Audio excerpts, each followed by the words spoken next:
Good morning. Welcome back to the JagCorner. Bob Dunlock. Bring on the roids and the rebooties. Nice. No, this is actually a really fun game. I should get with you sometime and actually play this one. We may have done it actually a few years back. This one came out quite a while, but Matt Smith, good morning. Still at work, but we'll drop in and out of the stream. Thanks for joining me today. Yeah, it's an asteroid clone, just like classic asteroids, but it has some modern conveniences and upgrades. Like your ship can upgrade the shot pattern that you have, or the amount of damage you do. You can upgrade stuff like that. It also has a few modes. We'll talk about that in a second. Again, thanks for joining me. Anybody else who happens to be on stream as well. Yeah, welcome back to the JagCorner. This week we're playing some Jaguar games. Today we're going to be starting off with Rebooteroids, which was suggested by Dataset User, I believe. Or maybe it was you, Matt Smith. I can't remember. Thank you. Thank you for suggesting this. I thought I had played this on stream at one point, and I think I did. I need to go through the old videos and check. I try to keep a file record with the thumbnails I produce for games to kind of keep track whether or not I play the game. Okay, yeah. I knew it was either you, Matt, or Dataset User. I think Dataset User suggested Kings of Edom or said okay to that. Something. So tomorrow we'll be playing Kings of Edom, which is a Phobos game. Rebooteroids is a reboot game, and they have the habit of naming their games after their developer name or their handle.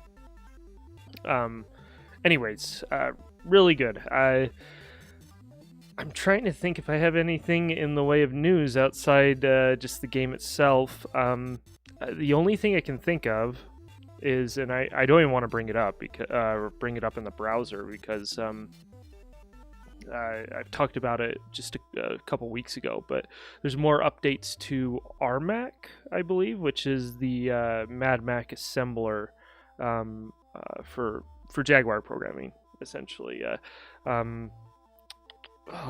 Bastion Chic, I think that's the user. He's been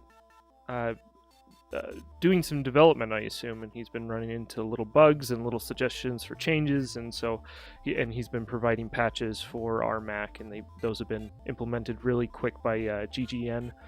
So it's cool to see that that those individuals working on that they have quick turnarounds on changes, which is cool. I need to go in and double check my scripts for setting up the removers library environment.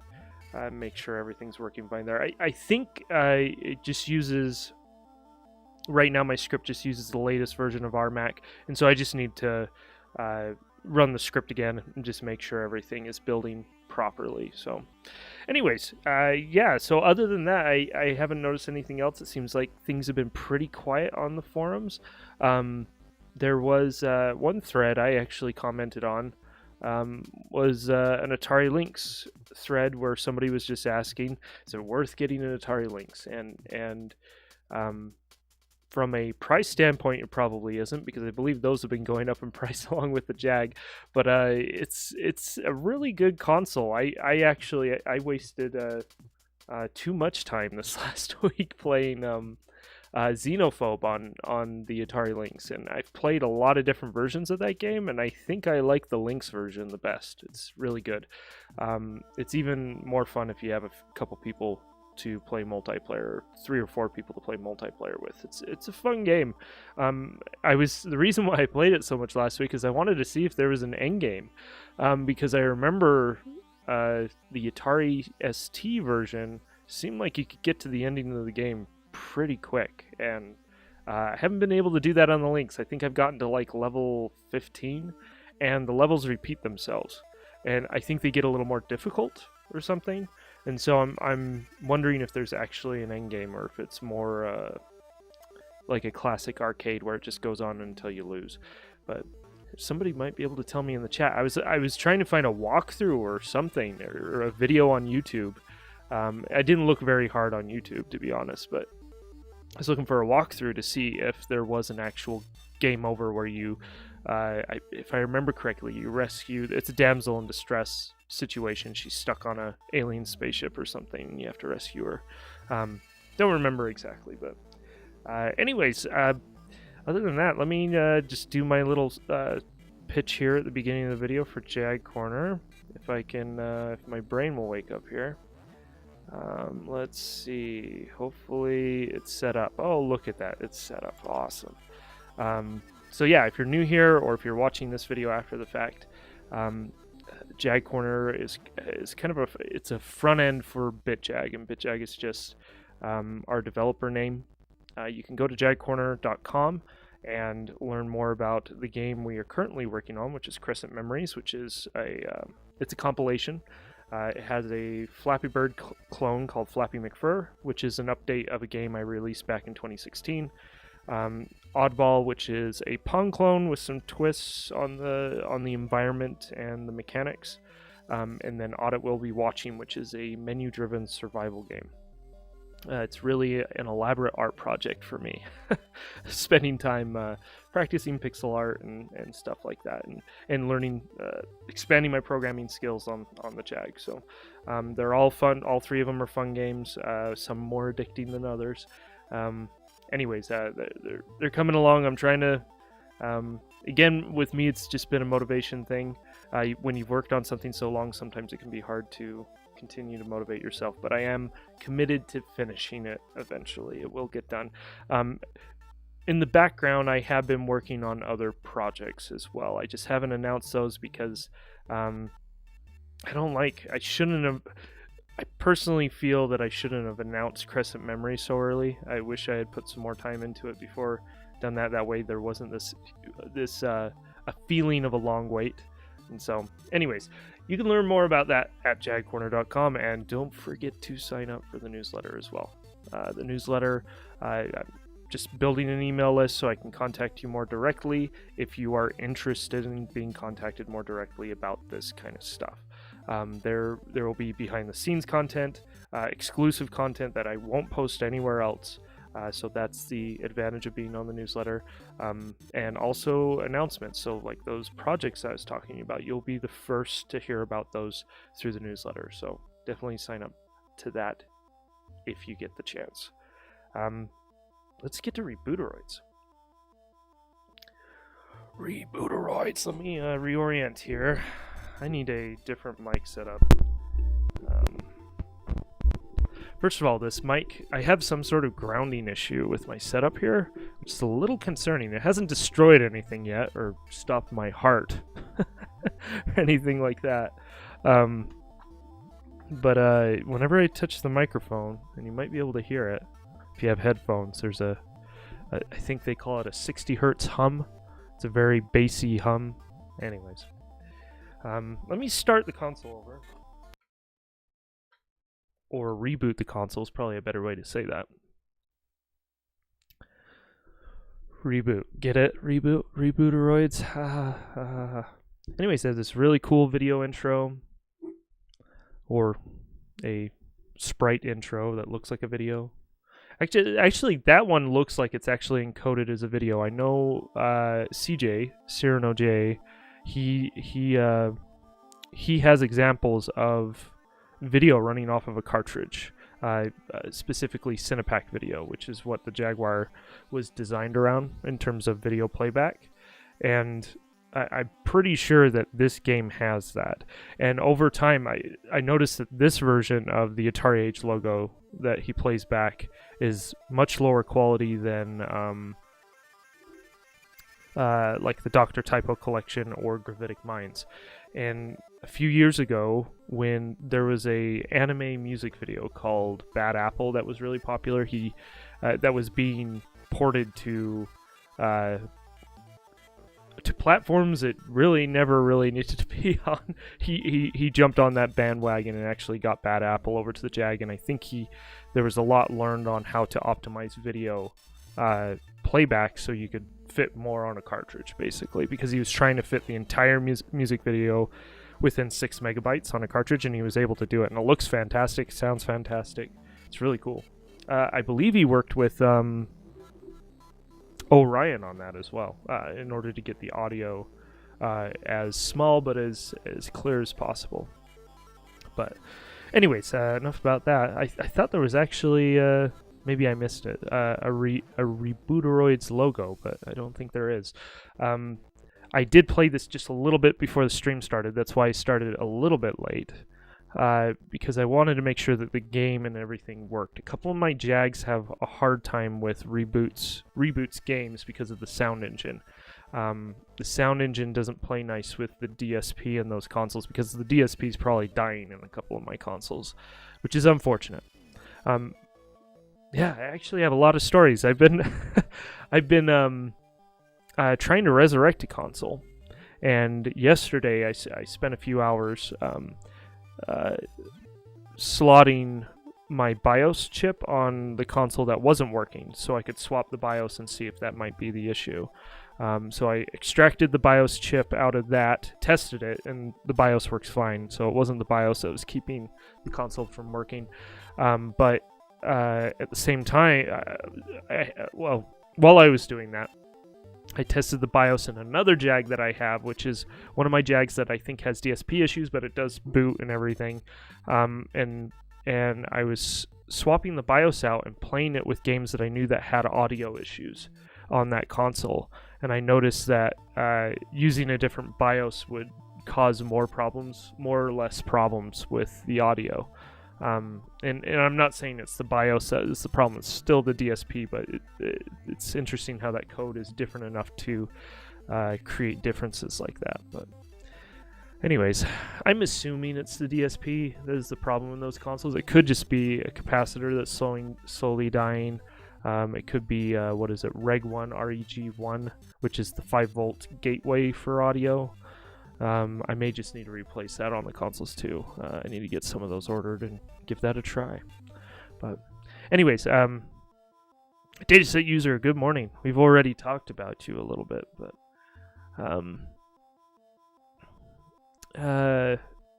this is what I wanted to show. They have a high-res title here, and I've actually have not tested this with the capture, so I don't know if this is even going to show up on the stream, because I'm going through an OSSC, which is a line doubler, so I can get HDMI capture and a really clear image through RGB SCART. And so we'll see if this works. Let's see if it works. It did work on my TV. I could see it on my TV. I just don't know if it'll work on the stream. Oh yeah, there it is. It's a little flickery, but it's there. So that's apparently a high-resolution image, and I can actually tell you what resolution that is. One second.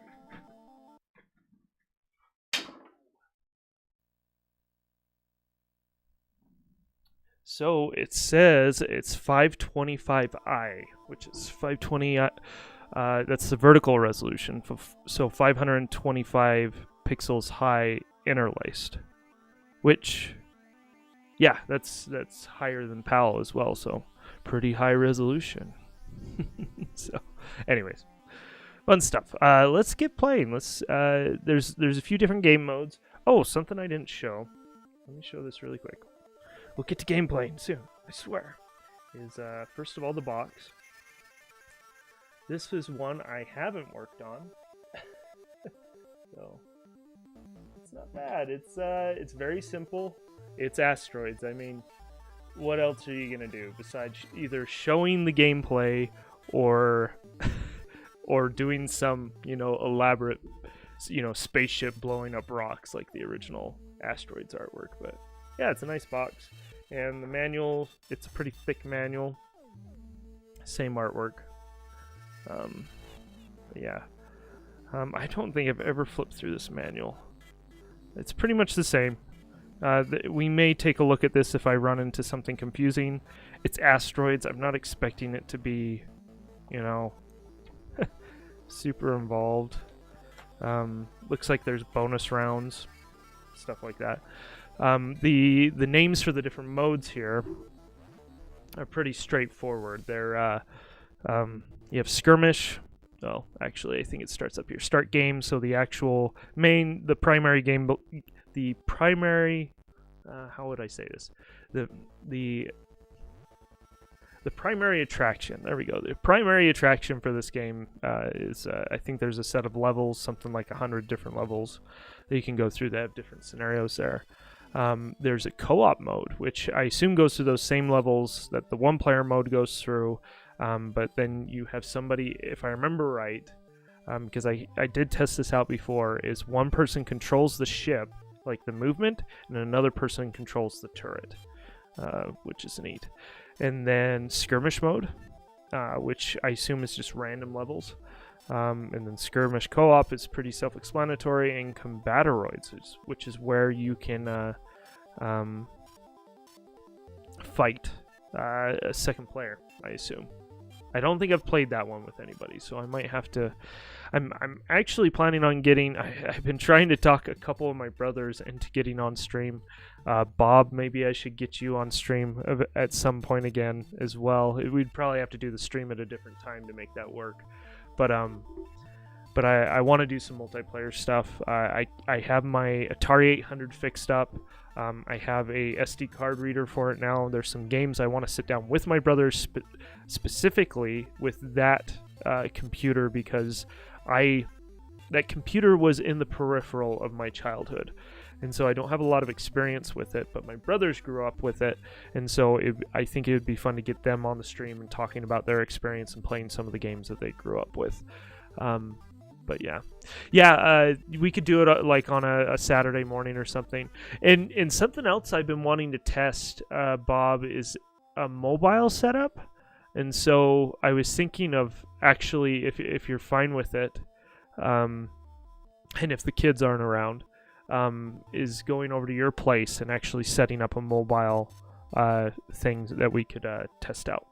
So test out the stream. So maybe we'll do that on a Saturday. But anyways, yeah, so the Atari 800, I want to do some multiplayer on that, and also the Atari ST. I do need to get a SCART cable for my Atari ST before we do that, though, so I can properly capture it. It'd be cool to do some links as well, some Atari links, but I only have one modded links. It'd be cool to get 2 screens up there with some multiplayer games like what's the... I can think of the artwork, but I can't think of the name. It was the Beyond Games game that was like Carmageddon, or it's like a Mad Max where you're in everybody's in their car and they're shooting each other. It's a really cool pseudo 3D game on the Atari Lynx. That would be a fun one. Classics like Rampart. It would be fun to play Xenomorph multiplayer on stream. So maybe one day I'll get another McWill screen and spend the time building out another Lynx. It's quite a bit of work to get that McWill screen all set up in a Lynx. Maybe I'll pay somebody to do it. It's just a lot of time. All right, let's play. Now that we're almost 30 minutes into the stream. So yeah, it looks like there's probably 100 levels, and I can only go to 30. So, that's probably when I first played this. That's as far as I got. So a third of the way through, that isn't too bad. That's like rookie level, right? Not incompetent, completely incompetent. We're going to start just right at level 1. Boom. And I love the way this game feels. Like, the movement is just spot on. Another modern convenience is you can just hold down the fire button, which is really nice. Twin shot. Yeah, twin shot. Rear shot. Ooh. Rear shot's nice too. So that's another modern convenience is these upgrades, which I think there's only 3. There might be 4. Where are you? There you are. Done. Complete. Multiplier reset. There's I don't know. Can you guys hear this? Let me pull up. I don't know if you guys can hear this. Let me know if I need to adjust the audio.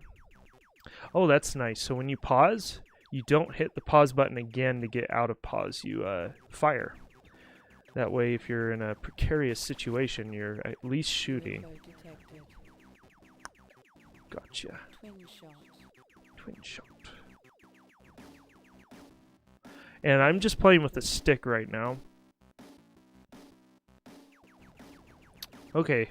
Thanks for the feedback on the audio. Let me know if I need to adjust it. Ooh, like those stars. This game has pretty good music too. Reboot always seems to have a good soundtrack on their games. So you'll notice that it's really dark. That's one thing with this game that I don't particularly... somehow I finished that wave. Oh, I think that was a bonus level. Ooh, that was close. I was supposed to shoot the highlighted asteroid or something. Ooh, these star shapes are a little bit harder to kill. I think there's an upgrade that increases your attack power. UFO terminated. I like the little pop-ups. Those are fun. And then the expanding numbers, very reminiscent of like Tempest 2000. Love that look. So. Oh, there is a slight scrolling effect with the background, which is interesting. I don't think I've ever seen that in an Asteroids game.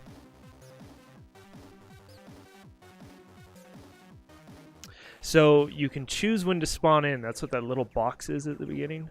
And I think there's levels that are designed around that mechanic. Like you don't want to spawn in immediately. There's good reasons not to. I should get that power up before I get hit. There we go. Shot range extended. Okay, I didn't know about that one. That one's new. Sound effects are really good. So the dark screen is... Ah, darn it. Spaceship got me. I don't think I've seen any other game use Star of David as a target before. Yeah, I guess it is a Star of David when it rotates.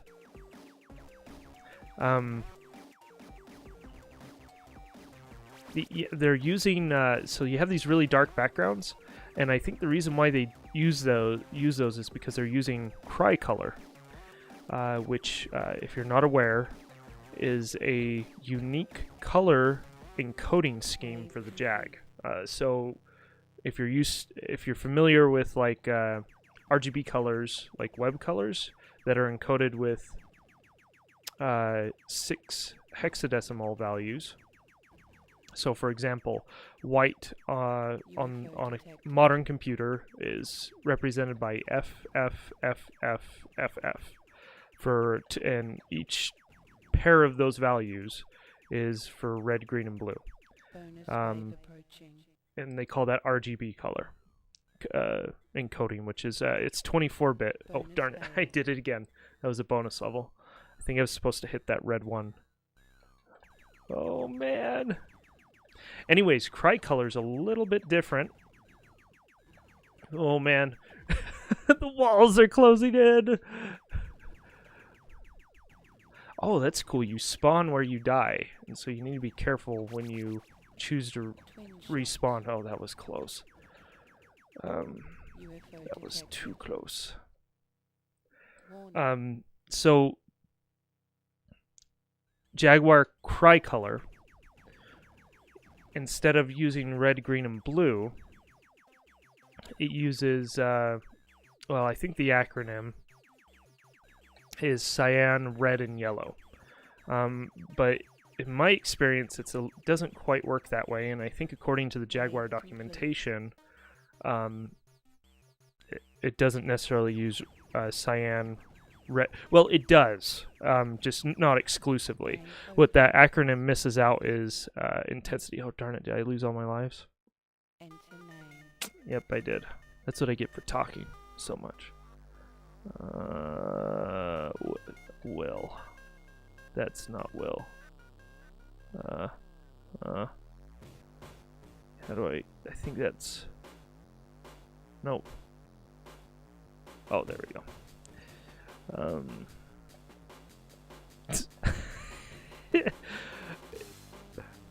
I'm gonna say it's because it's early in the morning. W-I-L-L. There we go. We got it. We did it. We did it, everybody. So Cry uses 3 encoded values.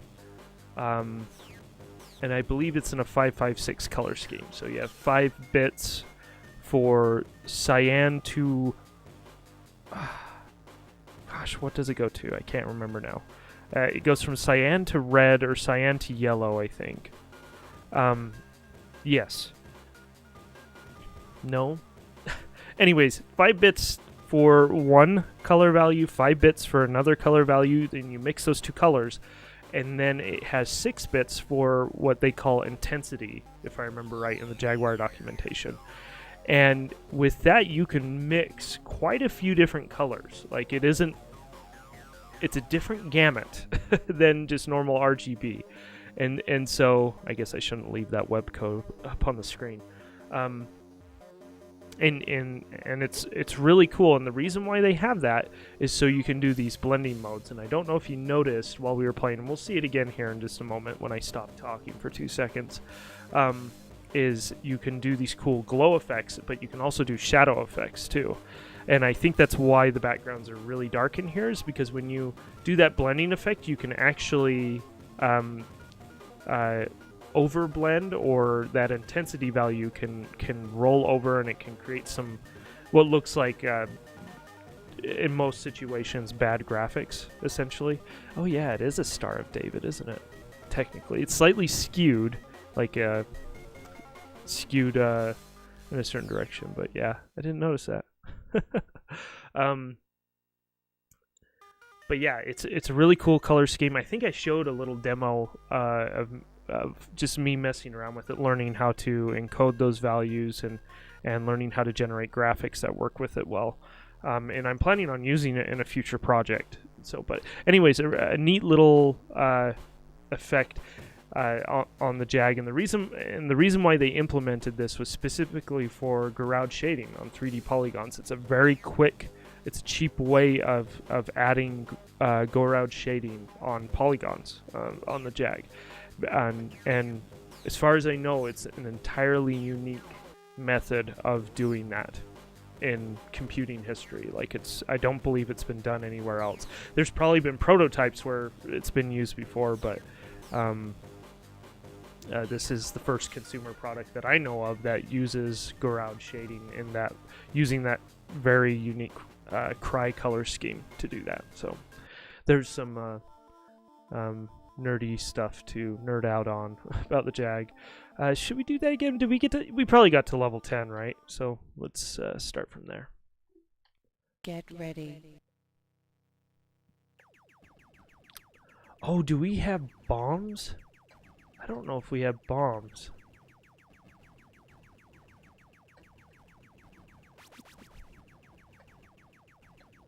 Yeah, these stars take a couple hits. Risky. Did I get it? I didn't pick it up. Just trying to get that power up.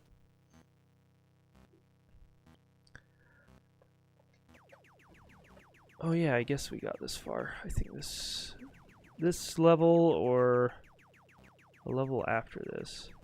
Ooh, that was close.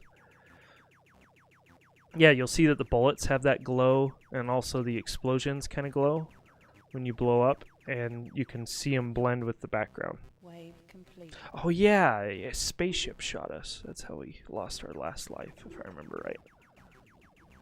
Whew. Whew. To be honest, I don't think I've ever been really good at asteroids. We have, I actually have an original, ooh, that was close, 1972, gosh, couldn't get away from that asteroid. A 1972 asteroid arcade cabinet. Currently it's in storage. But yeah, darn it, flew right into it. You do get more lives eventually. It's based on the point values. I assume every 10,000 points or something. We may need to look at the manual for that.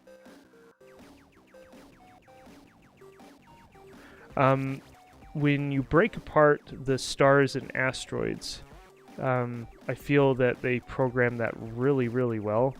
The way in regards to the direction the asteroids are thrown when you shoot at them, like they make sense.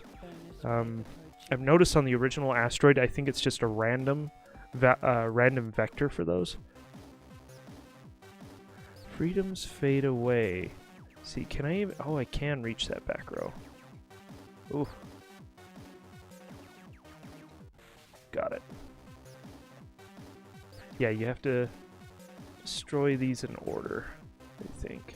That's the idea anyways.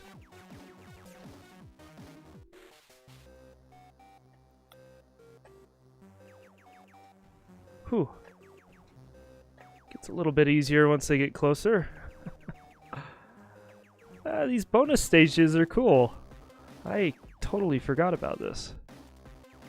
That's awesome. That's fun. Well, I didn't get an extra life. Level 15. Remember that in case we die here again. I might turn my audio up here. Because there is a song playing, but I can't quite hear it. I hear the beat.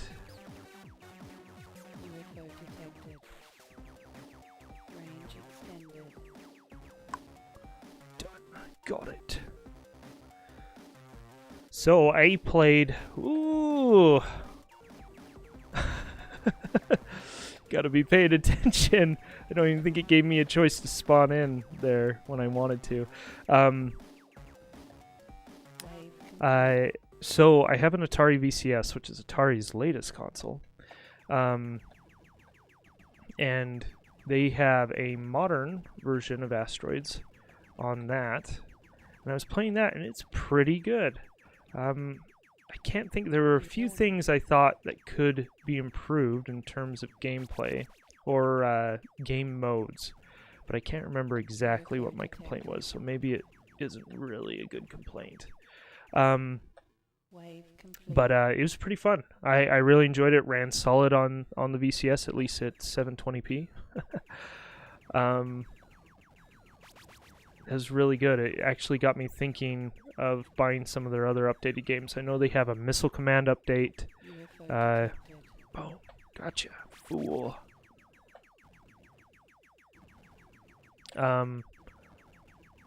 Missile Command. What else? There was another thing that they updated. I can't remember.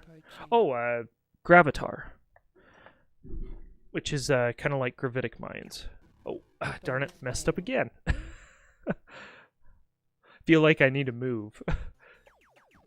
But on those bonus stages, it's more like a gallery shooter, like a carnival shooter game. What was I talking about? Oh yeah, Atari's updated versions of these classic games. Yeah, and the Gravatar one looks pretty good too. So I'm thinking about actually investing in those before their shop stops working, because my guess is the Atari VCS shop is probably not long for this world. UFO detected.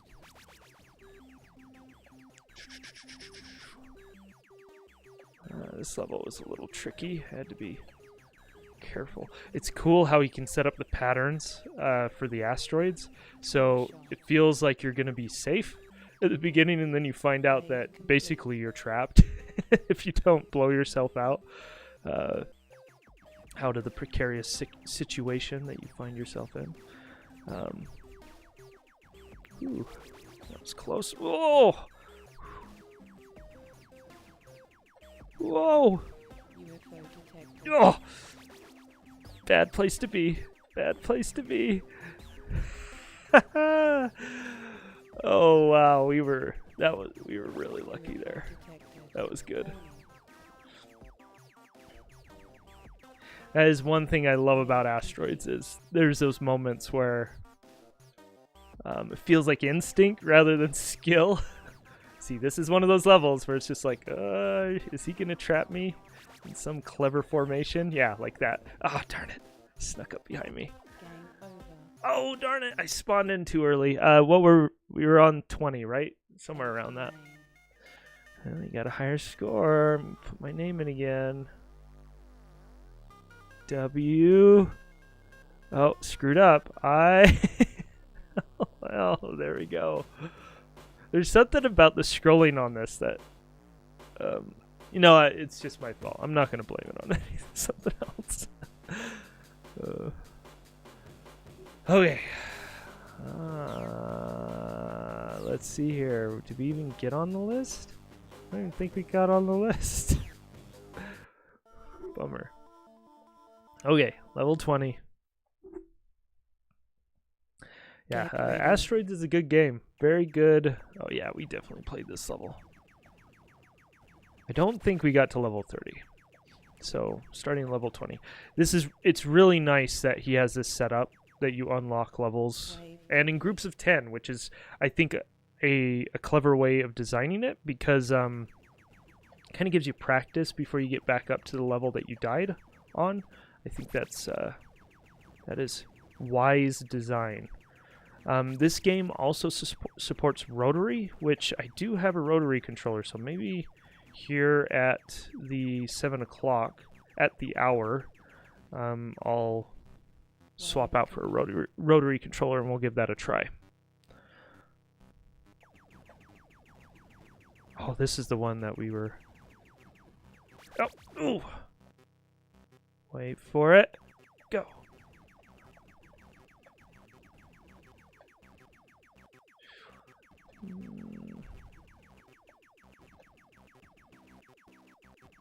UFO detected. I'm just not clever enough to track so many moving objects. Whew, that was close.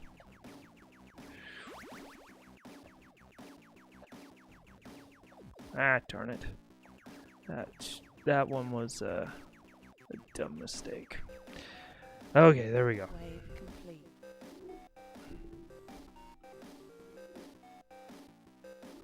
Just gonna turn up my audio a little bit because the music's coming in. Ooh.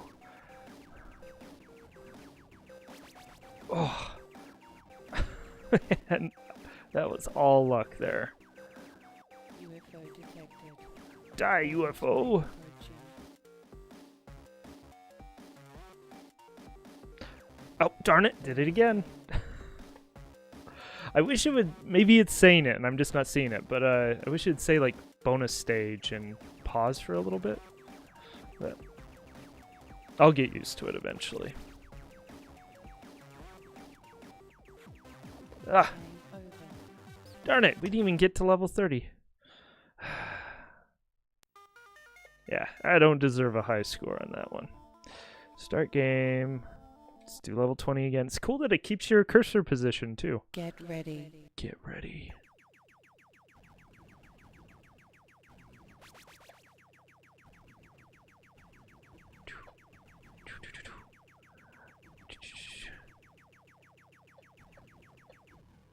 Nice. Wave complete. Thank you.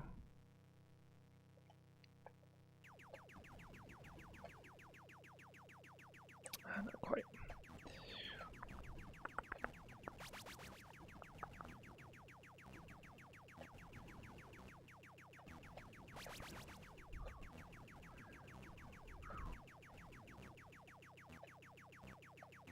Yeah, chasing down those power-ups is kind of tricky. Wave I need to complete. practice at that a little bit.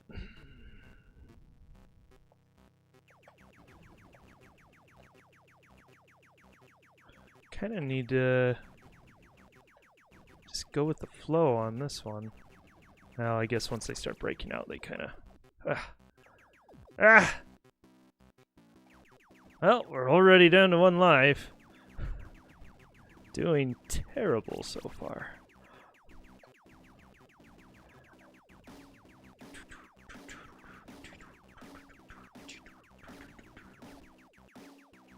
So this also has a jukebox. A jukebox. So maybe we'll check that out here in a few minutes as well.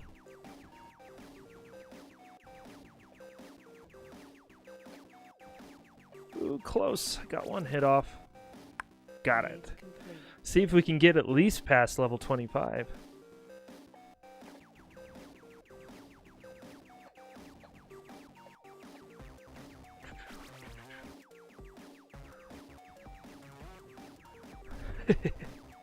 That is fun. I do like that. UFO detected. Sets up those scenarios where you can get trapped. That is a lot of fun. We're not going to quite hit it. Bonus wave approaching. Well, it's not every 10,000 points that we get an extra life. Okay, Will, lead it. Nice. Nice. Nice. And oh, missed that one. Nice. And nice. Nice. Almost there. Stay on target. There we go. Extra life. Ooh, that's where you get your extra lives. Cool. Bonus stages. Or maybe it was a point thing. I don't know. Okay. Yeah, so I really need to pay attention to those bonus stages. UFO detected.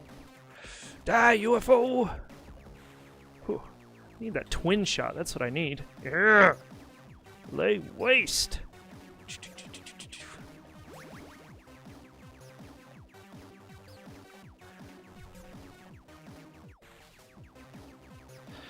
If I remember right, the Atari VCS version, the new version of Asteroids. Trying to remember the full name of it. I can't remember the full name. Oh, yeah, just fly right into it there, Will. So much for that extra life. Seemed like they had a few more power-ups. Oh, something else that they had were like these black holes and explosion things. Don't even know how to explain them, but I thought it was a fun little mechanic. Oh yeah, there were power-ups that basically set up mines around wherever the position was where you picked up the power-up. I thought that was cool because it kind of creates a Range defensive extended. barrier. Reach it! Oh, just out of reach. Come on. There we go. Wave complete. Wave complete. Nice. Trying to trick me there, Reboot. I see what you did. Everything is a death trap with these Wave people. complete. Oh man, we might get to level 30. Maybe. What's up with those? Oh, it's probably just stacked. Asteroids. Yeah, I think there's... UFO Just- warning. Nah. You're not gonna kamikaze me today. Bonus wave There we go. approaching. Bonus... Oh, it does say bonus wave. Cool. That's good to know. Is that a W?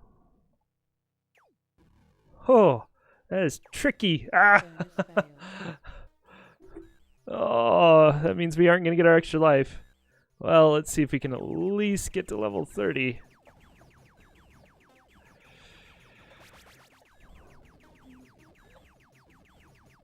Oh, that was close. So one thing with asteroids is managing Detected. what you're breaking up. Try not to break up a bunch of big pieces right off the bat, so you've basically doubled how many things are on screen, and they're smaller. Yay, we got to level 30. Sweet. And sometimes I don't care to do that because the chaos is fun. And you feel so, that's the other cool thing about asteroids, is you feel so epic when there's, 100 things on screen and you just so happen to be able to dodge everything. Double down UFO warning. Gain Oh, I thought that was a power-up. Well, we got to level 30, which is awesome. name. We'll put our name in. See if I can do it right this time. W-I-L-L. Can I just hit pause? No. I have to go to the return sign. Hey, we got on the scoreboard that time. Level 30. Man, maybe we'll beat the game today. Get ready. I doubt it. We're almost at the hour and we're not even halfway through.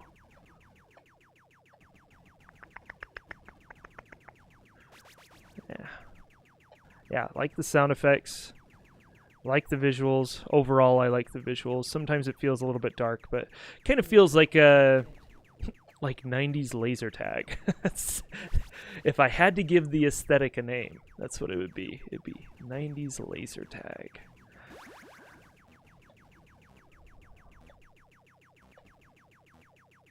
Man, it's been a while since I've done laser tag.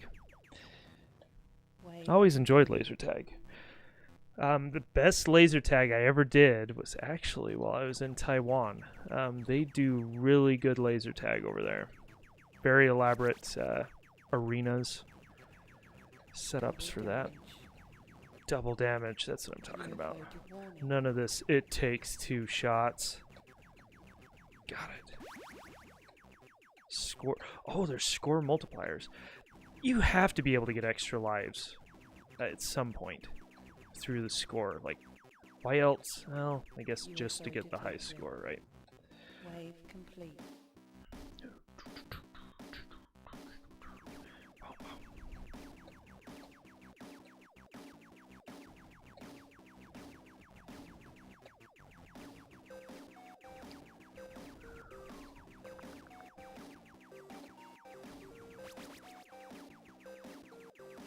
I need to figure out how to better predict Double the positions of those power-ups.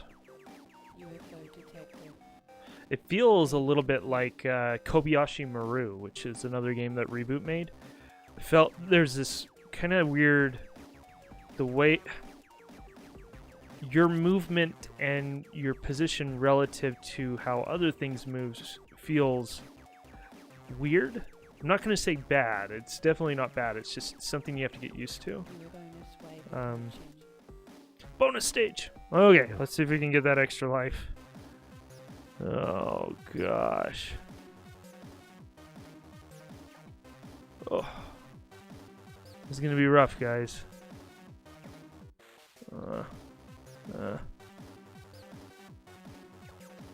Got you. Wait for it. Wait for it. Not there. There was our chance. Okay, there's one break in there. That's what we're going to use. Oh, here it comes. Right there. Gotcha. We're getting that extra life, darn it.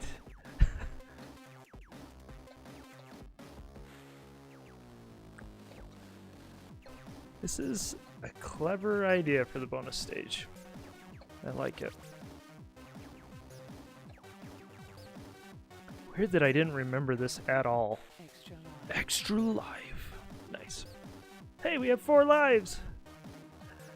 Maybe we'll get to level 40. Maybe even level 50. Maybe we'll beat the whole game this time. That would be impressive. Impressive.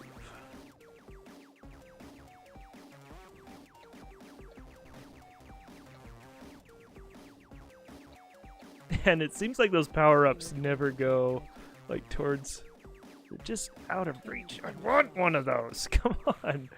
There we go. The asteroids always seem to find, oh, is there one more? Is it? Oh, it's just off screen. Guess it's the one problem with a slightly scrolling play field is things can get, oh, that looks not fun.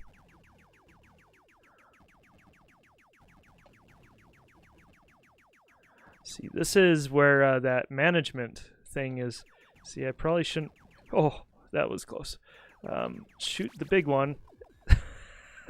Until, oh man, no! We're gonna lose all of our lives. No! Give me a power! Oh man! That was nasty. Oh. So that management thing I was talking about, that was it. That's where we need to use it. So let's see if we can get to that level again. Ooh, that was close.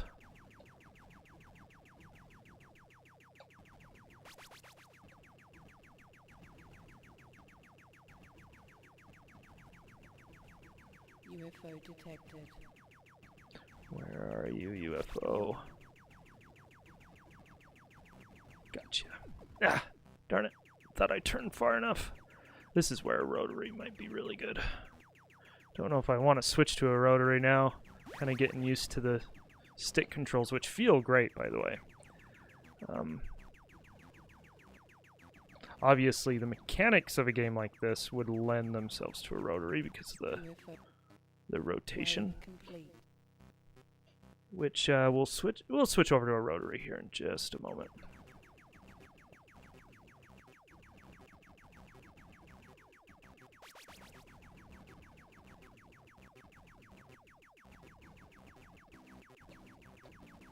Yeah, dangerous. Dangerous to shoot them when they're that close to you. There's the big ones, anyways. Everything has 2 hit points. Die, spaceship.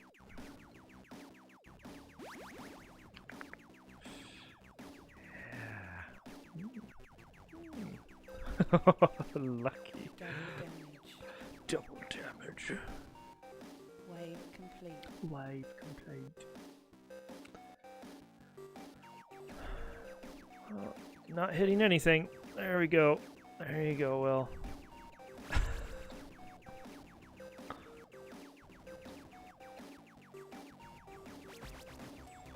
UFO detected. Double damage. Bonus level? Nope, not quite. Guess the bonus levels are probably halfway through, like level 5. Twin shots. Twin shot's my favorite. Twin shots. Bonus wave approaching. Bonus level! Okay. Ah, screwed that one up quick. I thought I was going to be awesome, but didn't happen.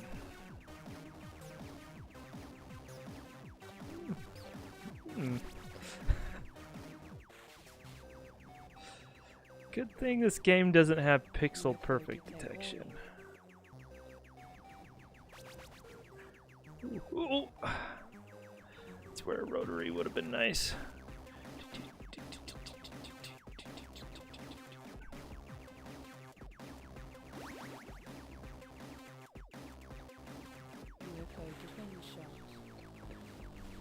Eat twin shot, aliens. Got it. Whew. Okay, we're here again. Let's see if we can do this in a civilized manner. It's gonna take us a while. Oh, I blew that up. Really? Oh, that was our last life. Of course it was our last life. Let's try this again. I think I know I only got to level 36 last time I played this game. Oh, I should switch out for the rotary. Let's go ahead and do that. I'm going to do that. Switch out for the rotary. Guess I should have started with that.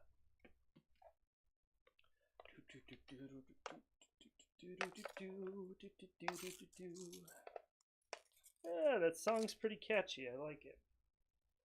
Hopefully the song will change once we get into some of the later levels. That would be cool. Oh, why is this cable so tangled up?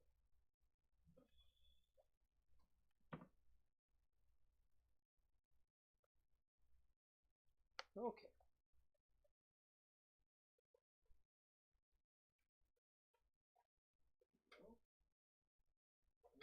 In.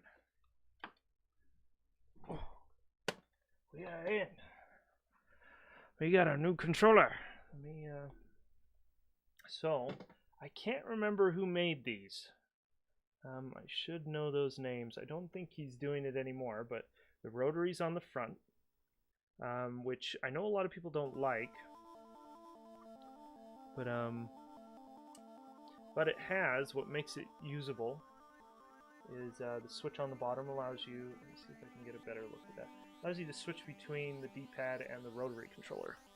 So for menus, it's nice because you can just come in here and, well, the detection's a little weird, but let's just start.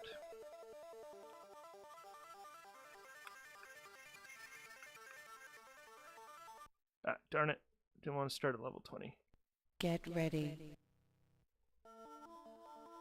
So it looks like, sorry, can't hear me because I'm not talking into the mic.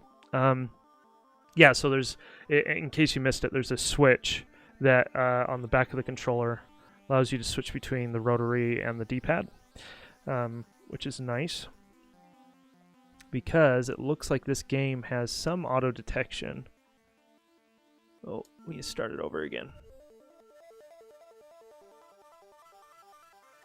Maybe.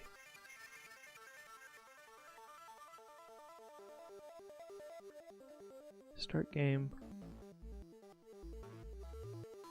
Level 30, let's see if this works. I don't know if it's going to work. Get ready. I may need to reset again. Because there is some sort of... Oh no, it's working. Ooh, yeah, definitely a different feel. Whew. Yeah, I don't know if I like this, actually. You have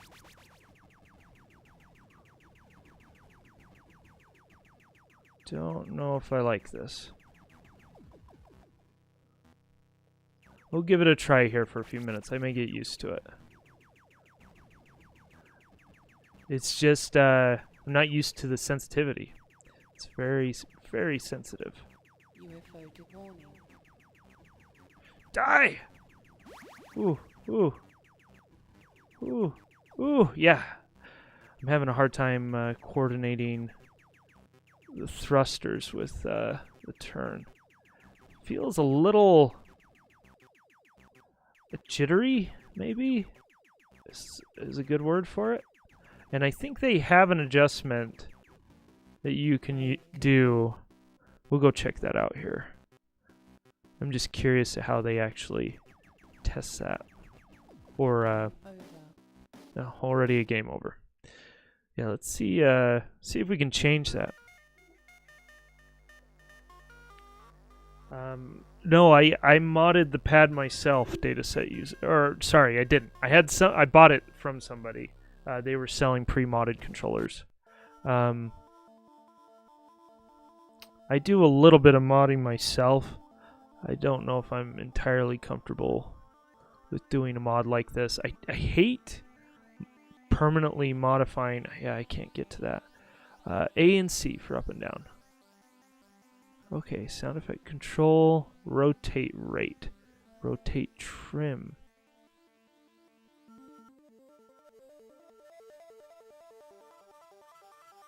Let's turn that down. Yeah, it doesn't look like they have any way of... Yeah, this is a little tricky. Huh. Just right, it's not doing anything. Let's try the... trim. Yeah, I can't adjust those for whatever reason. I may need to reset the game so it properly detects the controller. We're not going to worry about it. I think I can get used to this. Maybe. Give it a try. Again. Get ready. Getting ready.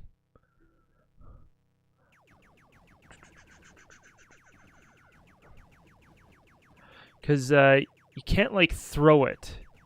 You can't throw the rotation. It just kind of gets locked up. And I think that, for whatever reason, that is why it's a little jittery. And that's probably what those trim and rate things are for. Yeah, I'm just not as confident moving around this way because of that jitteriness.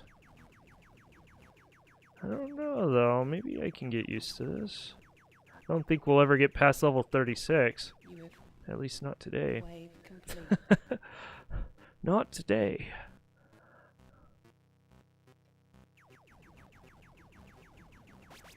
Oh, I haven't checked to see. Hyperspace. Oh yeah, there is a hyperspace. Allows you to escape quickly.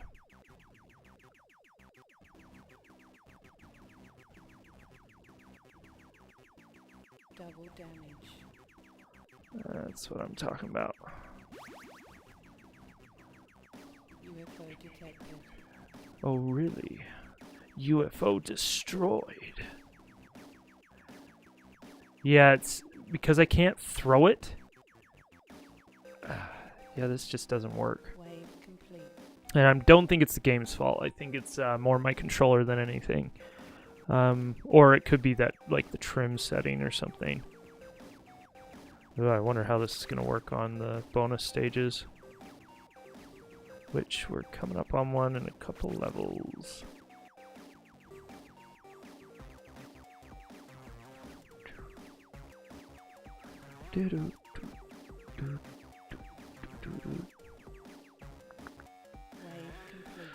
It's weird because I feel like I can hone in on a certain direction to shoot in a lot easier than before, but yeah, if I want to do a quick turn, it just doesn't feel quite as good as running the stick. If I could adjust that, it's probably the trim setting I need to adjust. Okay, bonus level. Let's see what it does here. It's not bad.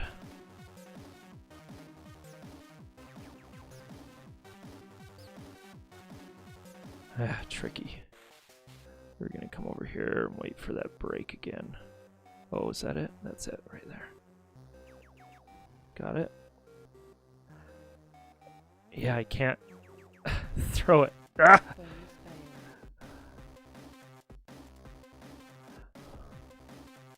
That just doesn't feel good. Let's see.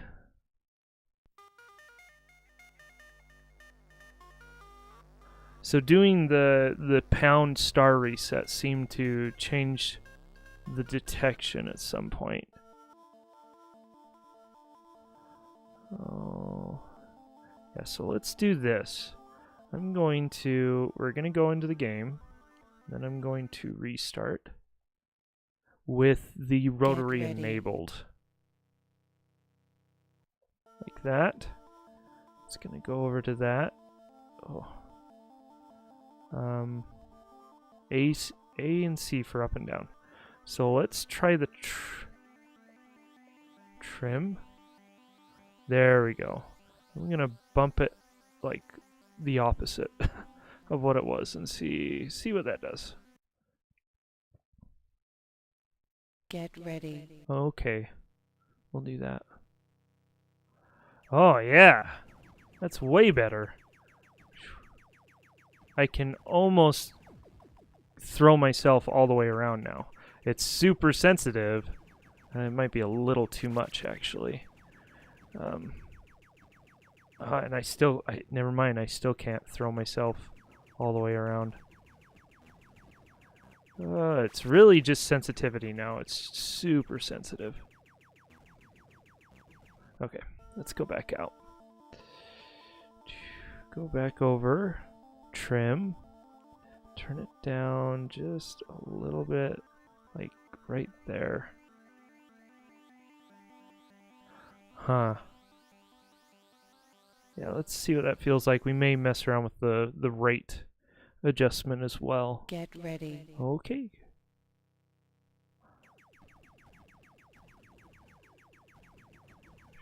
That feels a little bit better. I mean, this has a nice rotary on it. It's nice and smooth. On the controller. It's just getting the right feel. You know, this does feel a lot better. Where I got it right now. I wonder if it saves this to the EEPROM. That would be cool. UFO detect warning. Double damage. Yeah, I feel like I can turn around a lot quicker now. And I think I'm getting used to it as well.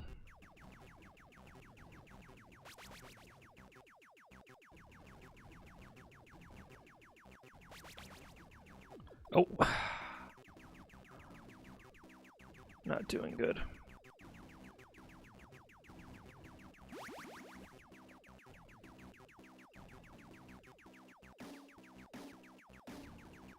UFO detected. Oh, man. See, I want to flick the rotary because I get nervous, and I can't quite do that. I have to be careful. I have to stay calm. Wave complete. Wave complete.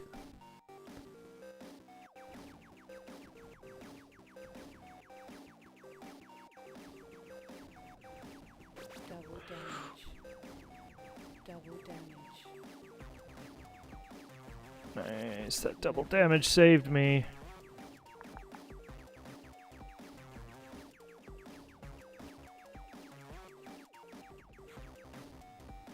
Wave complete. Wave complete. Now, I have played Tempest 2000. Maybe I should do that on one of these streams with this rotary controller. And that is an entirely different experience on the Jag or with Tempest 2000. It's much better with a rotary controller, in my opinion. You can just throw your ship all the way around the geometry. It's awesome. Oh, this feels better, a little bit better too. So those two in the back that are really hard to hit. Here we go. Gotcha. Let's set up for the next one. Here it comes. Oh, close. Got it. Let's wait for it to come back around. There you are. There we go. Ah, darn it. Too early. Yeah, I don't like the rotary on those bonus stages. Okay.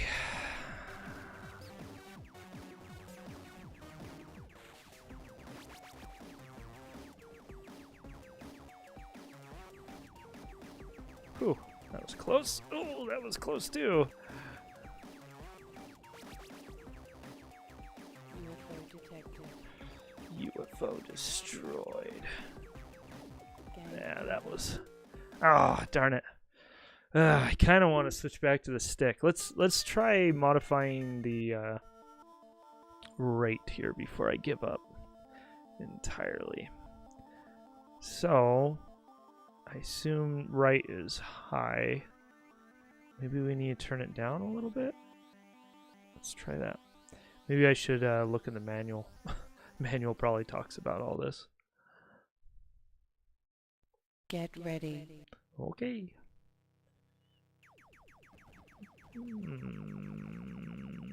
So, yeah, it just slowed down. Yeah, now it just feels slower on the rotation. Come on. Why isn't it selecting? Oh, I must have been stuck between. There we go. Yeah, I want this all the way up. Let's give it a try. It must be all the way up. And then... go back. Thank you.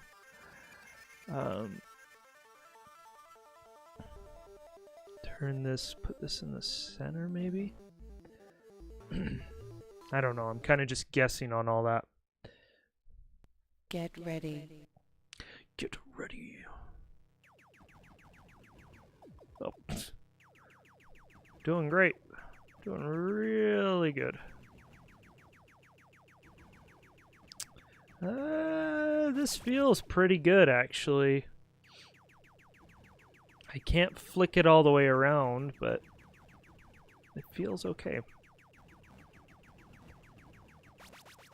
Oh, I'm surprised that one didn't kill me.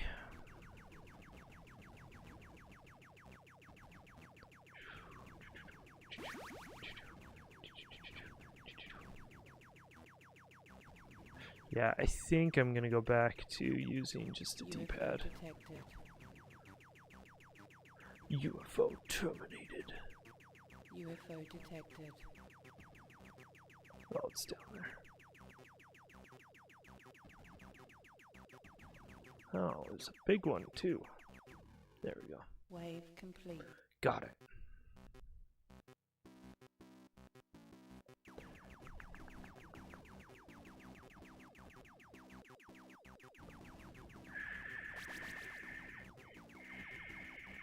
Yeah. Game over. Game over. I'm going to switch back to a stick. I do not particularly like this. I'm going to just use the same controller though. We're going to try it. I was using my nice Pro controller that has the clicky stick, as I call it. I'm just going to try using a normal D-pad. Start game. A normal, classic Jaguar D-pad. Ugh. Now I gotta get used to that. To the D-pad. I was starting to get used to the rotary. It's funny how your brain tunes into that stuff. Gets comfortable. What? Where? Warning. Ah, she says warning when he shoots. I was wondering, was it lining those two things up in my head? So I believe there is one other Asteroids game on the Jag, another homebrew. I don't know what it's called, but I think it's a port of, or at least somebody started to port a Falcon game, an Atari Falcon game, or a game that was originally released on the Falcon. The only thing I remember from it is this really cool, like, orange planet background. Like, whoever did the artwork on that. Very distinct, very memorable.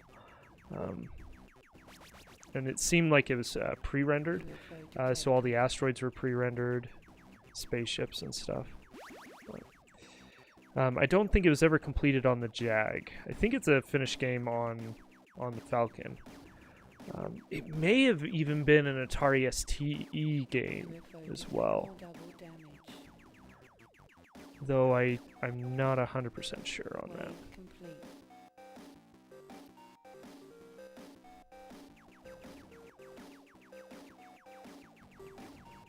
Oh, I wonder if the rate affects normal D-pad movement as well, so you can turn quicker. Get away from me. UFO detected. UFO dead.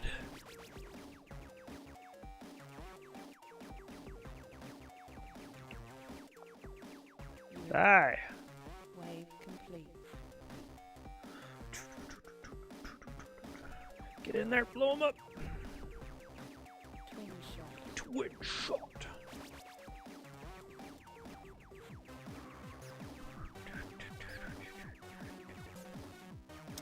Oh, I wonder if you have to select the song from the jukebox. It doesn't just naturally change as you progress. Maybe we'll check out the jukebox here the next time I die. Next time I lose all my lives. Ha, if that happens. Gotcha. Ha, nice. That was lucky. Lucky, lucky boy.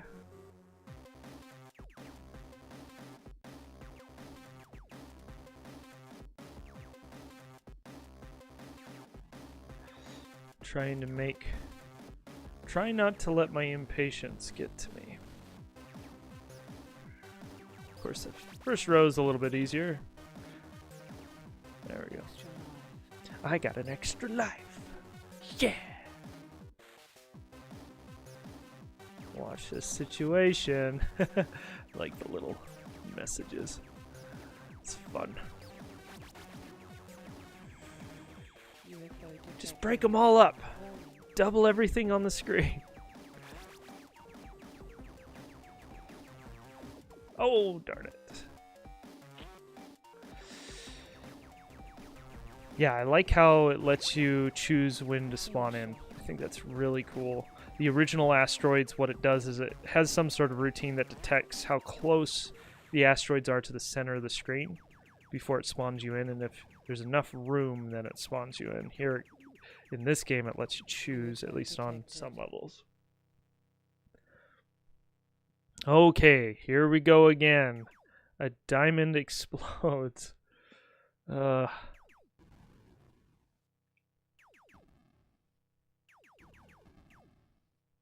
just glad they can't run into each other.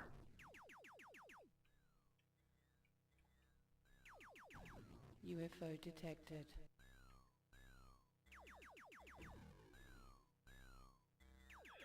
I kind of just want to break them all up. Run away! I do not have the patience to... Oh gosh. Yeah, bad idea. If I had a double damage, I think it would be possible. I don't know if we're ever going to get past level 36, guys. I just don't think I'm good enough. Let's go to the jukebox here really quick. Oh yeah, so they have this utility menu, and Reboot does this on most of their games, where they have the Jagtopia Freeboot, and all that is it allows you to play unencrypted Jaguar discs, which is becoming a little antiquated nowadays because a lot of people don't have CD units.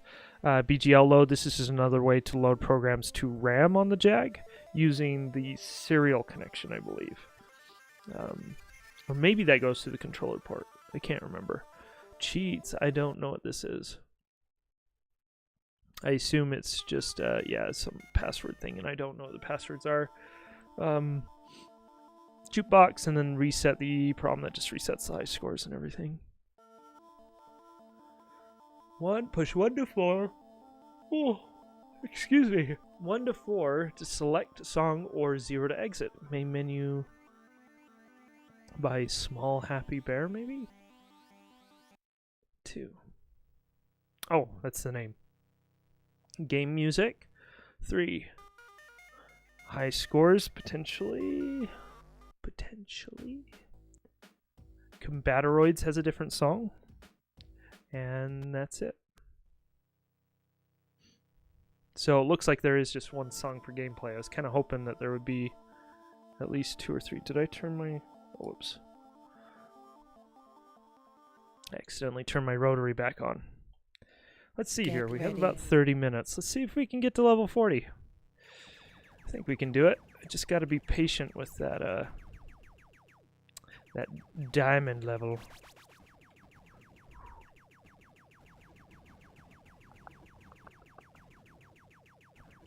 UFO detected. UFO. Oh no.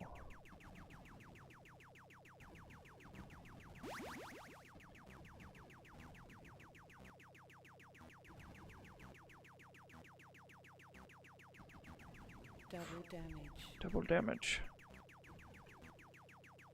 I feel like it's taking me. Ah, darn it. Keep bumping my the switch.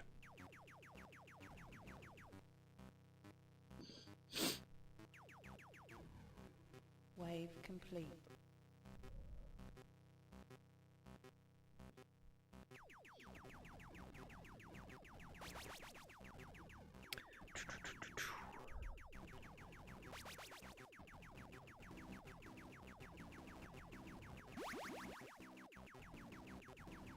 Oh, that was close.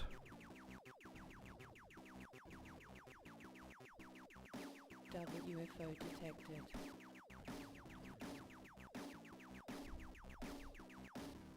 I want to sneeze. Want to sneeze.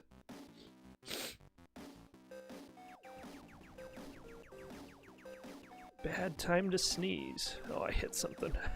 Shouldn't have gone off the edge of the screen like that. I thought they were further up and down. Apparently not.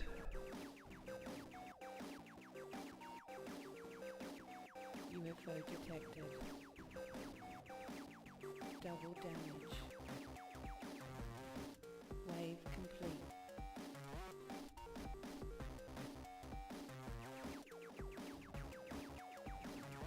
Twin shots.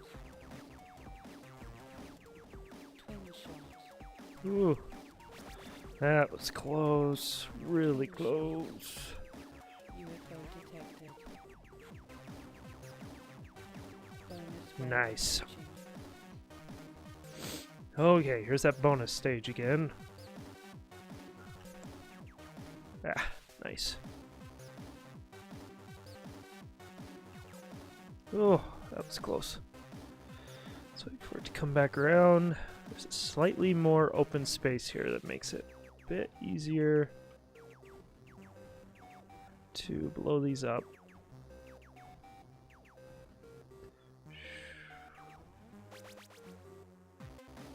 Ooh, I got a score multiplier. That's how fast I was.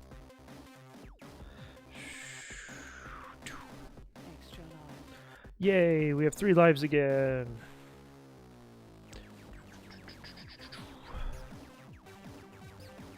Starting to actually memorize these levels a little bit. So one thing about having pattern levels like this is you can get legitimately better because you can strategize based on the pattern. There's a pattern to strategize against.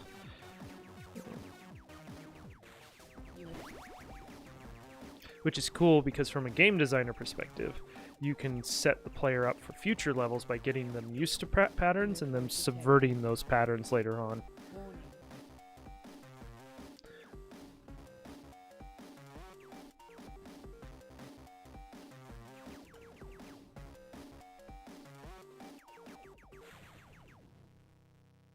Just gotta make sure I don't shoot the big UFO one. detected. Okay, got that one done. Warning. Ooh. Their bullets fly around for a bit too. Gotta be UFO careful with that. detected. Ugh. That star is in the worst position. I can't see it. It will eventually come over here. I just don't know when. There it is. There's the edge of it. There we go. UFO detected. Okay. One down. Ugh. I don't know. It might be worse for me to wait. Ah, did it again. Keep hitting the switch on the bottom of the controller.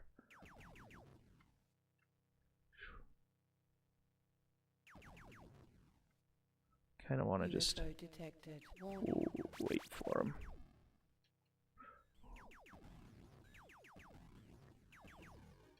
Get this situation back under control. UFO detected. Well, at least UFOs don't become more aggressive or accurate as time goes on. As far as I know, it doesn't seem like they do. Oh, Warning over. ugh. Rock beats spaceship. Hey, we got further. Let's try it again. I'm gonna switch controllers here. I keep hitting.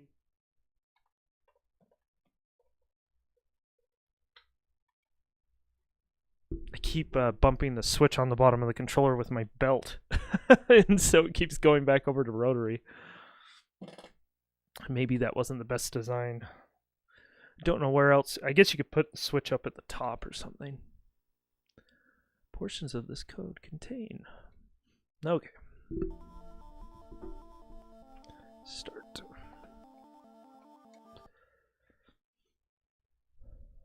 Get ready. Okay. Yeah, I love this clicky thumbstick.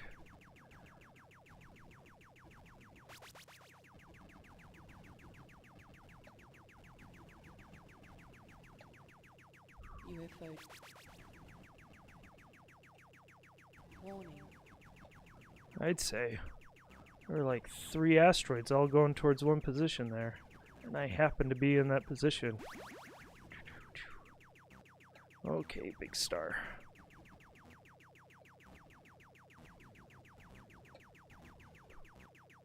UFO detected. I haven't noticed how many points UFOs give Wave me yet. complete.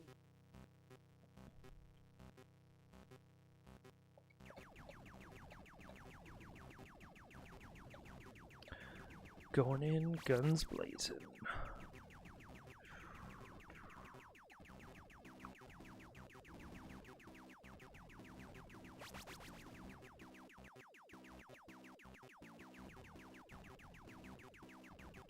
UFO detected.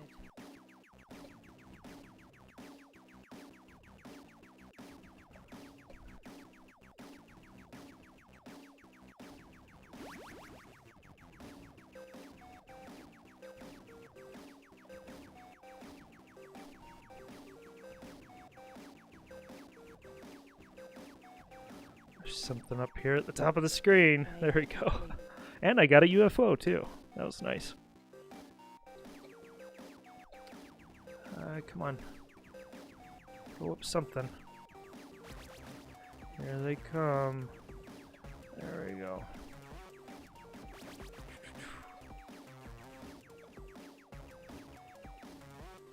Wave complete. Wave complete. Firepower doubled. Must have picked that power up right before it reset. Twin shot.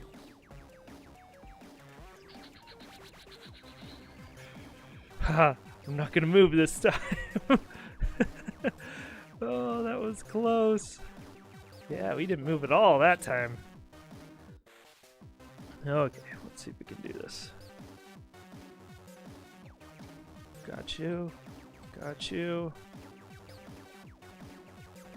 Nice, nice, nice, nice, nice. Nice. I have to wait for it to come around. Nice.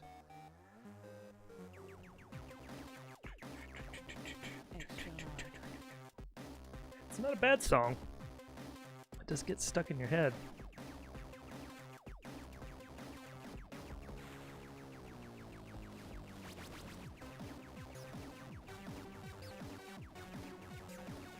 Oh! There goes that bonus life.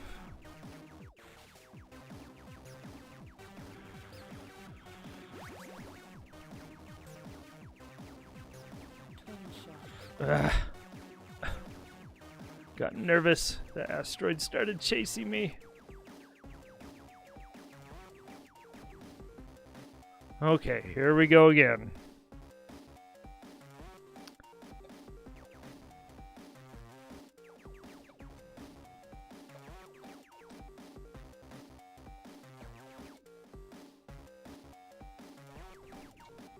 UFO detected.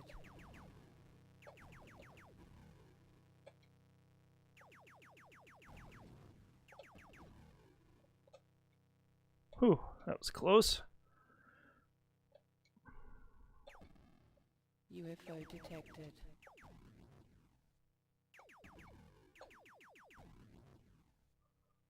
UFO detected. Man, those guys are showing up a lot. Okay. UFO warning. Ah, crap.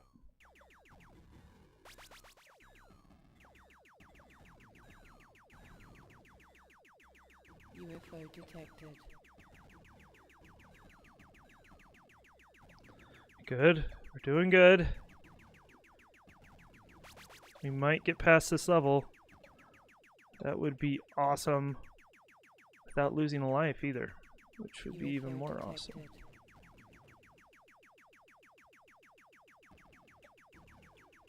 One more. Whew. Oh no, there's one off to the side here. I don't know why that happens. UFO detected. Nice. Wave complete. It's about time.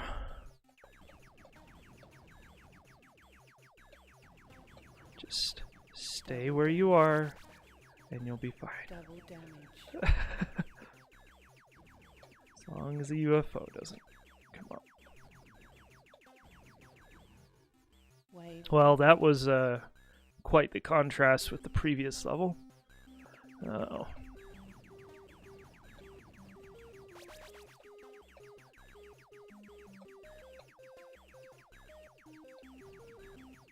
wave approaching. Bonus wave! Yay! Get another life. Okay. A fun little pattern. Nice. Ooh. You gotta make sure you hit them, because a stray bullet can end it. Now we'll wait for it to come back around. Nice. Nice. Good, good.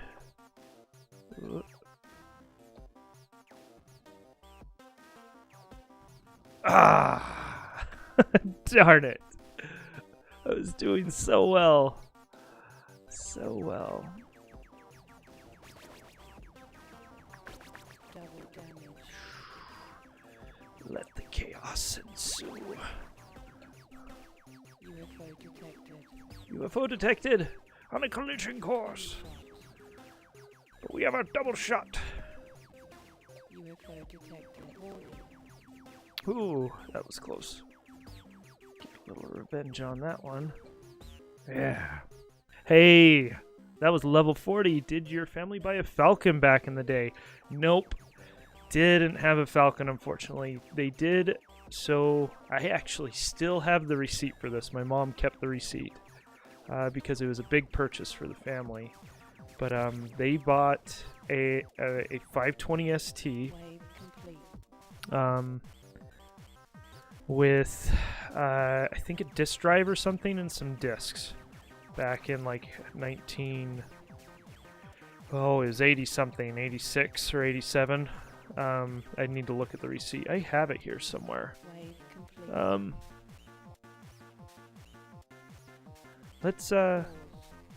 Let's take a break. We got a few minutes. I think I have that receipt right here. I was actually gonna make this a part of my book somehow. I was gonna scan it in or something. But JKQ, good one. Thanks. JQ. Let's see here. Oh, hey, the music is different. So maybe you have to unlock the music for the jukebox. That's cool. There. Let me see if it's here. There it is. So, this is a very old receipt, and thank you to my mom for being so meticulous with her accounting. She is or was an accountant, still is an accountant. Yeah, let me go over to the big cam on this. I don't think there's any crazy personal information on here. Yeah, there's an old address. I'm not worried about it though. Yeah, so yeah, there's the receipt. You can't really see it clearly anyways. But yeah, it says and I think they did it in payments, in 2 payments as well.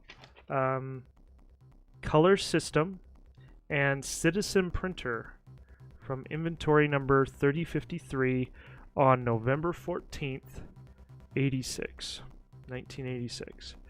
520 color system, Citizen 120D, which is the printer, and an IBM cable, which I assume was a parallel cable. Will pick up Citizen when shipment arrives. So they didn't even get the printer when they made the purchase. And then it just has some inventory numbers, it looks like, or serial numbers for the actual devices, which is pretty cool. Oh yeah, so yeah, these are serial numbers for the monitor. So the monitor was at 1224. I'm pretty sure that's a monitor number, a model number, and then it has the inventory or the serial number of N16910176444. So check your color monitors to see if you have that one. And then and I'm pretty sure this is the disk drive, a 354 disk drive, which I believe is the one that supports the 720K discs.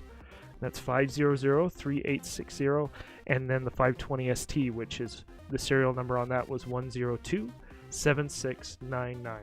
So if anybody happens to see this video or is watching now, check your serial numbers. You may have that original ST. So while I was in Taiwan, they actually... Oh, there's a second receipt here. It must be... this is the actual cost. This is probably a little more interesting. Atari 520 color system for $895. And then the Citizen printer was, I want to say $249, but it looks like $749. Yeah, that might be $749 for that printer. And the cable was $6. And so they spent, it must be $249 because the total was $1,066. So, anyways, pretty cool that my mom kept that. Yeah, I'm planning on scanning that in and making it part of a project so it's a little more permanent. And the reason why I kept that receipt is because I consider the ST the computer that set me on the path of my digital career, basically, for better or for worse. So I thought it was awesome that my mom still had that, and I wanted to keep that as a kind of a memento of the impact that had not only on me but on the family, because my parents had a lot of foresight there with computers, and my dad was into computers and tinkering with that stuff anyways, and so it's kind of just cool that they thought ahead on that stuff. So 3, 2, 1. oh, so it has a countdown if you hit pause again. That's cool.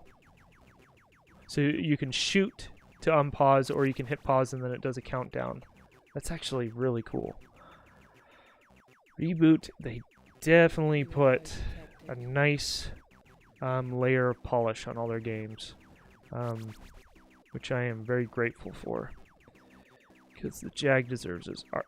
And you were in Taiwan, but not to visit the old Atari factory. I wish I had thought of that while I was there, because somebody in the forums a few years ago mentioned that I think his wife was Taiwanese, and actually he was able to get in contact with some people that worked. Darn it, screwed up. Worked in the factories in Danshui, which is in the northern part of Taiwan, which is kind of I'm sure there's still factories there, but it's more of a tourist trap now. But anyways, the next time I go to Taiwan, that's one of the things I want to do. Is do some exploration, talk to some of the people that I know in that area, and see if they have any relatives that worked in the factories back in the 80s. It'd be cool to actually get a sit-down interview. That would be awesome, and I'm gonna prepare for that. When and if I go again, I'll make sure I have questions prepared for that situation, and do a little video or something. Yeah, definitely something I'd want to do. I should actually start that process right now. I talk to a couple, 2 or 3 people regularly back in Taiwan, some friends, and I think they would. So I learned with Taiwanese people, and this is probably the case for Chinese people as well, because a lot of them come from that same culture. You have to be really careful what you ask for. There's and we have this in American culture too, but it's a lot more serious. I don't know how to say this, and so hopefully nobody gets angry at me talking about this, but it's a lot more, favors are taken a lot more seriously in Taiwan, and so when you ask somebody for a favor, there's a strong expectation that they will come back and cash in on those favors. And so yeah, I have to be really careful with what I ask for from the people that I care about over there in Taiwan. And so when and if I do that, pursue, getting some interviews from people there. Oh, I didn't want to do level 30. We got to level 40. I like the turnaround on that. There's no, good turnaround on resets and stuff. Get ready. yeah, when and if that happens, I need to make sure. Gosh, come on, Will. I need to make sure I'm prepared to do that, so I'm not wasting anybody's time, because they will eventually want that favor returned when I ask for it. And so I want to make it worthwhile for everybody. UFO detected. Warning. Oh gosh, I probably should have died there. That was very lucky. Wave complete. Yeah, if I don't know if any of you are interested in traveling. If you ever want to go to Asia and kind of experience a little bit of everything, Taiwan is the place to go, because it's considered the melting pot of Asia. There's good reasons for that. They, the more expats, expatriates that they have in their country, the harder it is that if there's some sort of invasion or something, for China to cause a lot of problems, basically. Or it makes that hurt more from a political standpoint. But and so there's people from all over Asia, from Japan, I met people from Japan, Vietnam, Cambodia, obviously mainland China. I met people from Laos, which was nuts, because Laos is a pretty locked down communist country. And so it was awesome to see that. I met people from the Middle East there, because they take in refugees from, they were taking in refugees from Afghanistan and Iraq. Oh, darn it. Need to stop talking on those stages. I can't focus. Not that smart. Yeah, but and so because of that, you don't get a lot of the architecture from those places, but you get a lot of the food, and a little bit of the cultural experience because of that. Oh gosh. Funny it didn't kill me earlier on that one. Oh, sorry, I just realized. And we lost all of our lives. Sorry, I didn't switch back to the big screen there. But yeah, if you ever want to go to Asia but do it on a budget, meaning you only want to go to one place, Taiwan is the place to go. And the thing is about people from China, very polite to foreigners in general. At least to your face, they're very, very polite. Compared to, especially compared to Americans, in my opinion. Especially if you're an American, they're very polite to you for obvious political reasons. But yeah, it's a very safe place to go to travel to, because they are so polite, and their crime rate is just very low. Like, something they brag about is that women can safely walk around at night in the big cities.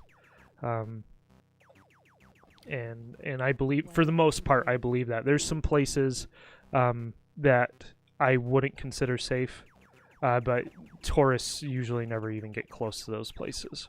So things like typically don't get close, like to those places. There's red light districts, and I would suggest steering clear from those. Not from a dangerous crime standpoint, but from a they'll try to take advantage of your wallet, basically. But yeah, Taiwan, highly suggested. And I am a little bit biased when I say that, but legitimately it is a good place to go if you're traveling in Asia. A very interesting culture too, Taiwan, because Taiwan... Sorry, I could talk about this all day, so if you want me to talk about video games or something, tell me to shut up and I'll talk about games. But I read a lot about Taiwan and study it, and been interested in the culture since I've been there. And what's cool about Taiwan is they've been technically occupied for its whole existence, basically. So the Portuguese, or sorry, not the Portuguese, the Dutch. Yes, I'm pretty sure it's the Dutch. When they first settled the island in the 1600s. Okay, I'm gonna focus here really quick. See if we can get this. Ah, darn it! They're moving faster than before, so it's a bit more difficult. So they were occupied by the Dutch for a long time, and then World War II came around, and they were occupied by the.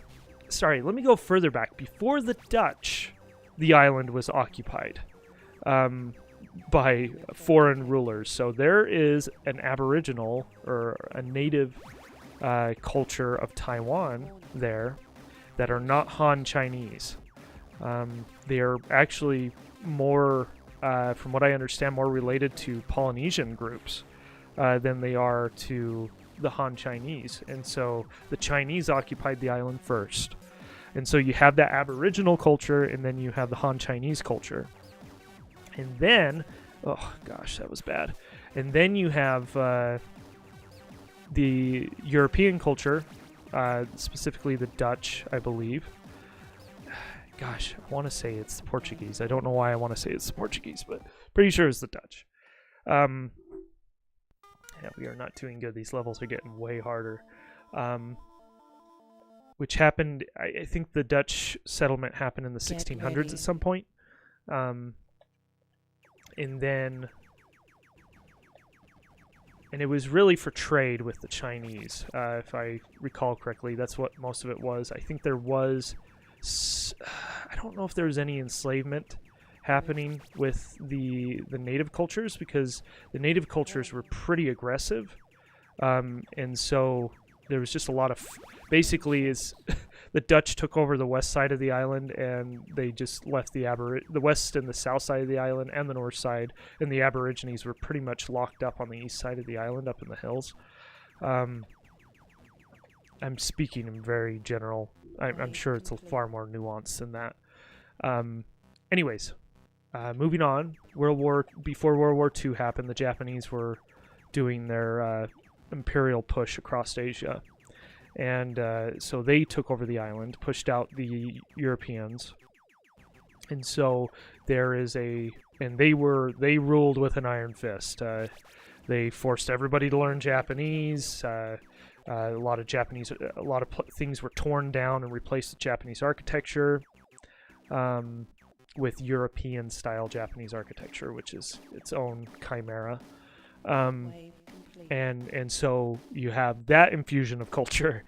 And then after World War II, they were the land was given back essentially. So you have to kind of get into mainland history here. So the Chinese National Party was pushed out of mainland China, and so that government set up shop in Taiwan, and so they came in and technically occupied the island. Pretty much before this, nobody cared much about the island, about Taiwan, until basically the last 100 years.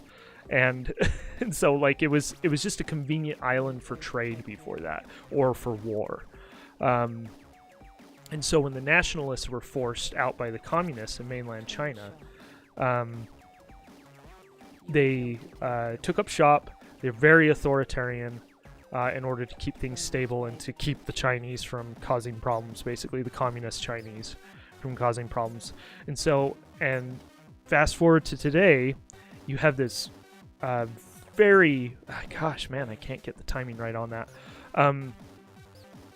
They are considered the most democratic state in Asia now, according to whatever the UN's index is, I believe.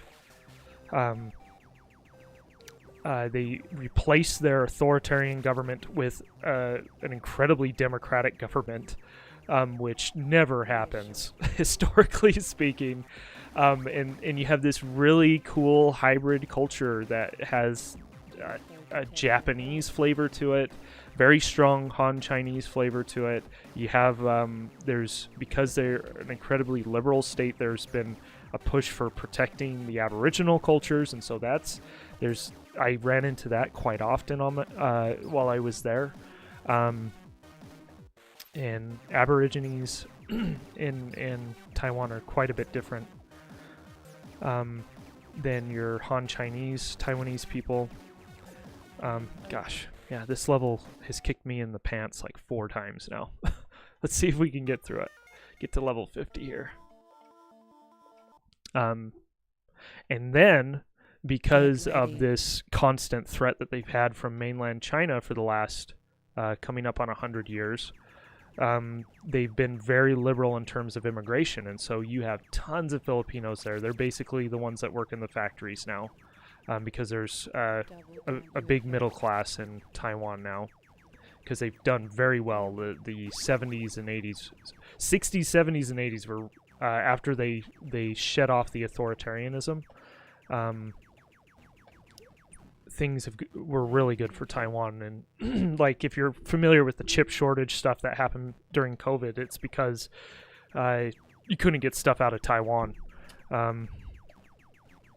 because they produce the vast majority of the chips in the world, especially high technology chips. So they have the monopoly on certain production methods for the most modern of chips in the world. And so I missed my point. I sidetracked myself. Went off on a tangent. Anyways, beautiful place. Wave complete. And I don't want to get too political here, but I am biased. I consider Taiwan a sovereign country, even though most of the world doesn't. They do have a very distinct culture there. They rule themselves as a sovereign nation anyways, in spite of what the communist Chinese say. They have their own monetary system. They hold their own elections. Yeah. Anyways, yeah, beautiful place. Definitely worth considering if you do any traveling. I would suggest going there. Whew. That was close. Darn it, too early. It was way early on that one. Let's see here. We got a few more minutes. Let's see if we still have 3 of our lives. Is it this level that keeps kicking me in the pants? I don't think it's this one. I think it's the next one. Need to pay attention to those numbers. It seems like there's... The way the asteroids move on this level, there's a really good footprint. The coverage is quite thorough. Makes it a lot more dangerous.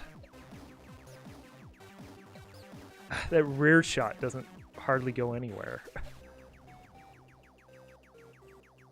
It looks like the only power up on this level too. I think it's this next one that gets me. Yeah.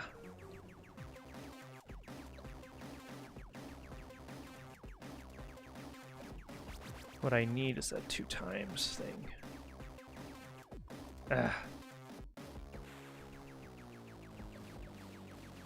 Because I think...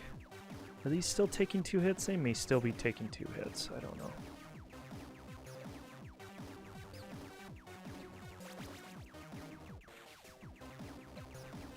Break you up. Break you up.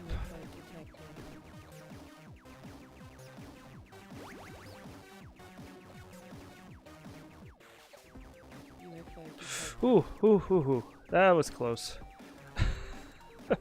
Really close. Come on. Yeah, that's what I want. Give me that 2 times damage. Lay waste. Hey, I think this is the one I kept dying on, so maybe we'll get to level 50 here. Or maybe it was this one. I don't remember. Should have been paying closer attention. Oh, these ones are only taking 1 hit. That's nice. He's setting me up for failure. I know he is.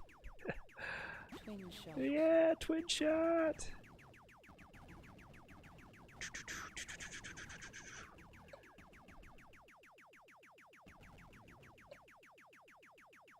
UFO detected. Range extended. Okay, one more. Boom. Wave complete. For level 48. We may get to 50 here. Uh-oh. Here it comes to kill me. UFO terminated. I must have blown it up right when it spawned. One problem with the stick is getting an accurate, like, fine movement is a lot more difficult. Okay. Go kill these last 2 over here. Bonus There we go. wave approaching. Bonus wave. Okay, let's see if we can do better on this one. Nice. Oh gosh, really? Oh man. Sorry. That one's way. Yeah, it's possible. I think that one's a little unfair though. Oh, these have a lot of hit points. Need to not shoot at them so close. Oh, Game over. darn it! Hey, we got to level 50. Is it unlocked? Is it unlocked? I want to keep playing. This game is pretty good. If you like asteroids, this is a really good asteroids clone. I'm going to try this level one Get more time ready. before we call it a stream. Let's move out of the way. Oh, I did it again. Yeah, the stickler with this one is, I think it's taking like 3 hits to destroy one of these. 3 or 4. It is bad, whatever it is. UFO detected. Warning. You got a shot off. Watch out for that bullet. Range extended. Okay, we got it this time. We did lose 1 life, though. Wave complete.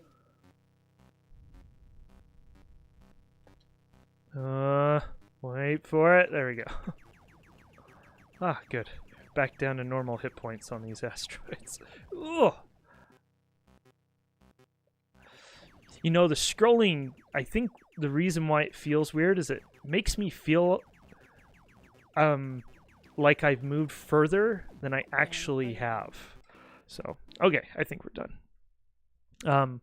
And so I think like it makes me think that I moved just enough to avoid a collision, but in reality I haven't. So I think that's why that scrolling in the background feels a bit weird for me. Excuse my microphone adjustment. All right. Well, thanks for watching. I'm a little too close to the camera there. Thanks for watching.